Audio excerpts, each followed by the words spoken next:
హైడ్రా దాడులు కాంగ్రెస్ బీఆర్ఎస్ మోసాలపై నిప్పులు చెరిగారు కేంద్ర మంత్రి బండి సంజయ్. బర్కత్పురాలో ఎంపీ లక్ష్మణ్తో సేవా పక్వాడ్ ఫోటో ఎగ్జిబిషన్ను ప్రారంభించిన కేంద్ర మంత్రి ప్రభుత్వ తీరుపై తీవ్ర విమర్శలు చేశారు. పేదల ఇండ్లను కూల్చడమే ఇందిరమ్మ రాజ్యమా అంటూ ప్రశ్నించారు.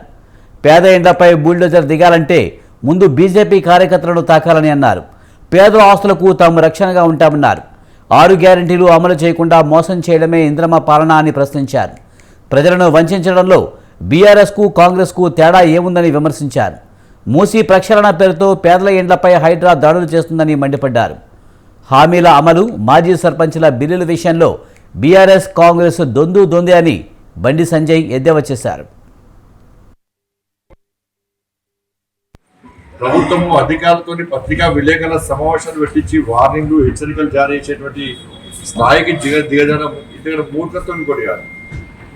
ప్రభుత్వ పరిస్థితి డామేజ్ కథలకే పరిస్థితి అనుకునేది ఒకటి, అయింది ఒకటి. మేము కూడా ఏదో ఉద్ధరిస్తారవచ్చు అని చెప్పి మేము కూడా మొదట భావించడం కూడా ఒక పెద్ద బిల్డింగ్ కొట్టి మిగతా కూడా ఒకటి ఇంద్రమ్మ రాజ్యం అంటున్నాను. మళ్ళీ ఏమి ఇంద్రమ్మ రాజ్యం? ఇలా ప్రజలు మీకు ఎత్తుకొట్టేసారు. 6 గ్యారెంటీలు చూసి అరే ఇంద్రమ్మ రాజ్యం చేస్తామని చెప్పి మీరు హామీ ఇస్తే ప్రజలు మీకు నమ్మి ఓటేసారు. ఇంద్రమ్మ రాజ్యం అంటే ఏంది? పేదలు ఇంటి కూర్చొని ఇంద్రమ్మ రాజ్యమా? పేదలకు పట్టాలు ఇవ్వకూడదు ఇంద్రమ్మ రాజ్యమా? పేదలకు ఇండ్లు ఇవ్వకూడదు ఇంద్రమ్మ రాజ్యమా? రుణమాఫీ ఇస్తా అని చెప్పి రుణమాఫీ ఇవ్వకూడదు ఇంద్రమ్మ రాజ్యమా? లేకుంటే మహిళలకి 2,500 రూపాయలు స్కూటీ, తులం బంగారం ఇస్తా అని చెప్పి ఇవ్వకూడదు ఇంద్రమ్మ రాజ్యమా? 2 లక్షల ఉద్యోగ ఖాళీలను భర్తీ చేస్తా అని చేయకూడదు ఇంద్రమ్మ రాజ్యమా? ఉద్యోగస్తులకు డిఏలు ప్రమోషన్ ఇవ్వకుండా ఇంద్రమ్మ రాజ్యమా? ఏది ఇంద్రమ్మ రాజ్యమా? మొత్తం చుక్క జుబడుతుంది కాంగ్రెస్ పార్టీ ప్రభుత్వము, చుక్క జుబడుతుంది పేద ప్రజలకు. వ్యక్తిని కలిసినా కూడా హైడ్రా విషయం చర్చిస్తూ ఉన్నారు.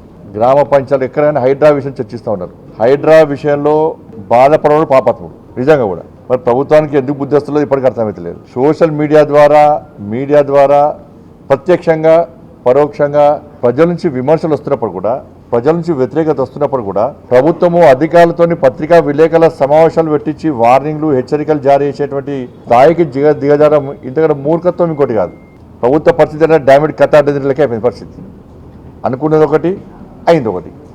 మేము కూడా ఏదో ఉద్ధరిస్తారవచ్చు అని చెప్పి మేము కూడా మొదట్లో భావించినాం. మేము కూడా ఒక పెద్ద బిల్డింగ్ కొట్టిరు, మిగతా కూడా కొట్టిరు. ఇంద్రమ్మ రాజ్యం అంటున్నాను. మళ్ళీ అరే ఇంద్రమ్మ రాజ్యం చేస్తామని చెప్పి మీరు హామీ ఇస్తే ప్రజలు మీకు నమ్మి ఓటేసారు. ఇంద్రమ్మ రాజ్యం అంటే ఏంది? పేదలు ఇంటి కూర్చొని ఇంద్రమ్మ రాజ్యమా? పేదలకు పట్టాలు ఇవ్వకపోవడం ఇంద్రమ్మ రాజ్యమా? పేదలకు ఇండ్లు ఇవ్వకపోవడం ఇంద్రమ్మ రాజ్యమా?